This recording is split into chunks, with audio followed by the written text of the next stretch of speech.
Hi friends, வணக்கம். நம்ம சேனலுக்கு இதுதான் ஃபஸ்ட் டைம்னா ஒரு லைக் போடுங்க, சப்ஸ்கிரைப் பண்ணுங்கள், கூடவே பெல் ஐக்கானையும் கிளிக் பண்ணுங்கள்.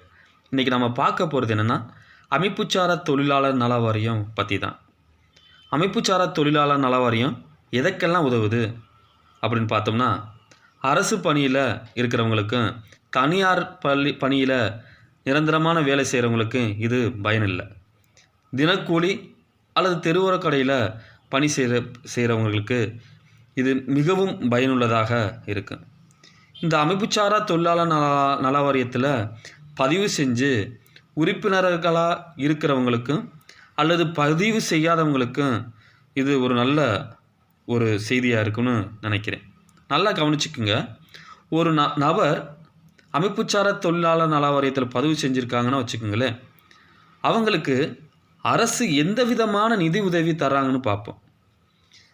ஒருவர் அமைப்புச்சாரா தொழிலாளர் நல வாரியத்தில் பதிவு செஞ்சு உறுப்பினராக இருக்கிறார்னா, அவருடைய குழந்தைகள், அது பெண் குழந்தைக்கும் ஆண் குழந்தைக்கும் எந்த விதமான நிதி உதவிகள் அரசு செய்கிறாங்கன்னு இப்போ பார்ப்போம். ஒரு பெண் குழந்தை இருந்துச்சுன்னா, அந்த பெண் குழந்தைக்கு 6ஆம் வகுப்பு முதல், அந்த பெண் குழந்தை படிக்கின்ற காலத்தில் 6ஆம் வகுப்பு முதல் அந்த பெண் குழந்தையுடைய திருமணம் நடக்கிற வரைக்கும் அரசு இந்த அமைப்புச்சாரா தொழிலாளர் நல வாரியம் மூலமாக உதவி செஞ்சது.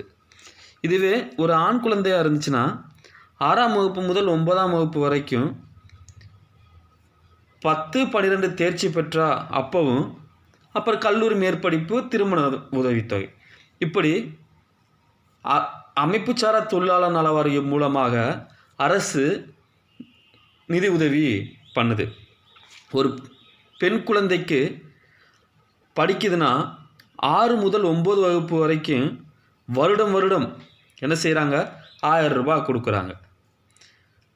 10, 11, 12 அவர்கள் படிக்கும் பொழுது 2004 ரூபாய் கொடுக்குறாங்க.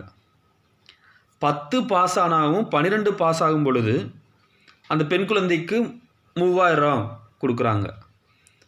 கல்லூரி மேற்படிப்பு படிக்குதுன்னா அந்த பெண் குழந்தைக்கு 4000 ரூபாயும், ஒருவேளை அந்த பெண் குழந்தை ஹாஸ்டலில் இருந்து படிக்கிறாங்கன்னா அவங்களுக்கு 5000 ரூபாயும் கொடுக்குறாங்க.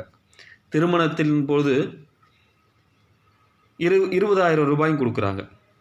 இதுவே ஒரு ஆண் குழந்தையாக இருந்தால் 6ஆம் வகுப்பு முதல் 9ஆம் வகுப்பு வரைக்கும் 1000 ரூபாயும், 10, 12 தேர்ச்சி பெற்றால் 2400 ரூபாயும். அவங்களுக்கு 10, 11, 12 படிக்கும் பொழுது இல்லை, ஆனால் தேர்ச்சி பெறும் பொழுது அவங்களுக்கு 2400 ரூபா கொடுக்குறாங்க. கல்லூரி மேற்படிப்பு படிக்கிறாங்களா, அப்போ ஒரு 4000 ரூபாயும், ஹாஸ்டலில் இருந்திருந்தாங்கன்னா 5000 ரூபாயும் கொடுக்குறாங்க. திருமணத்தின் போது 20,000 ரூபாயும் கொடுக்குறாங்க. இப்படி அரசாங்கம் இந்த தொழிலாளர் நல வாரியத்தில் இருக்கும் பொழுது உறுப்பினர்களாக இருந்தாங்கன்னா அவங்களுக்கு அவங்களுடைய பிள்ளையின் படிப்பு செலவுகளுக்கு நிதி உதவி செய்கிறாங்க. அது மட்டுமா, விபத்து நிதி இருக்குது, பென்ஷன் இருக்குது, இயற்கை மரண நிதி இருக்குது. இப்படி பல நலத்திட்ட உதவிகள் என்ன செய்கிறாங்க, அரசு அந்த அமைப்புச்சாரா தொழிலாளர் நல வாரியத்தில் உறுப்பினராக இருந்தாங்கன்னா அவங்களுக்கு கொடுக்குறாங்க. இந்த நலத்திட்ட உதவியெல்லாம் பெறணும்னா இந்த உறுப்பினராக இருக்கிறவங்க என்ன செய்யணும், அருகாமையில் உள்ள உங்களுடைய விஓக்களை பார்த்து அவங்கள்ட்ட கேளுங்க என்ன செய்யணும்னு. அது இல்லைன்னா பக்கத்தில் உள்ள அருகாமையில் உள்ள சேவை சென்டர்ஸ்க்கோ போய் அவங்கள்ட்ட கேளுங்க, அவங்க என்ன செய்யணும்னு சொல்லுவாங்க.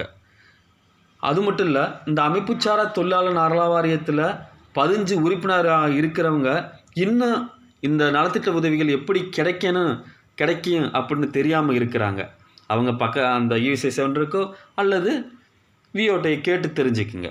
பதிவு செய்யாதவர்கள் இந்த அமைப்புச்சாரா தொழிலாளர் நல வாரியத்தில் பதிவு செஞ்சு இந்த நலத்திட்ட உதவிகளை நீங்களும் பெற்றீங்கன்னா மிகவும் நன்றாக இருக்கும். எதற்கு நாம் சும்மா விடணும்? அரசாங்கம் கொடுக்கக்கூடிய நிதி உதவிகளை நாமும் அந்த அமைப்புச்சாரா தொழிலாளர் நல வாரியத்தில் உறுப்பினராக சேர்ந்து அதில் அந்த நலத்திட்ட உதவிகளெல்லாம் உங்களுடைய பிள்ளைகளுக்கு நீங்கள் பெற்றுக்கலாம். மேலும் இந்த அமைப்புச்சாரா தொழிலாளர் நல வாரியத்தில் பதிவு செய்யணும் அப்படின்னா, அதாவது இசேவை சென்டர்ஸுக்கு அந்த ஐடி தேவைப்படும் என்றால் கீழே கமெண்ட் பண்ணுங்கள். உங்களுக்கான எப்படி பதிவு செய்யணும், அதுக்கு என்ன வழிமுறைகள்னு நான் சொல்கிறேன். மேலும் இதை பற்றி எப்படி பதிவு செய்யணும், எந்த வழியில் போய் பதிவு செய்யணும் அப்படின்னா அடுத்த வீடியோவில் நாங்கள் சொல்கிறோம். இது போன்ற வீடியோக்கள், இது போன்ற செய்திகள் வேணும்னா இந்த சேனலை சப்ஸ்கிரைப் பண்ணுங்கள், லைக் பண்ணுங்கள், கூடவே பெல் ஐக்கானையும் கிளிக் பண்ணுங்கள். நன்றி.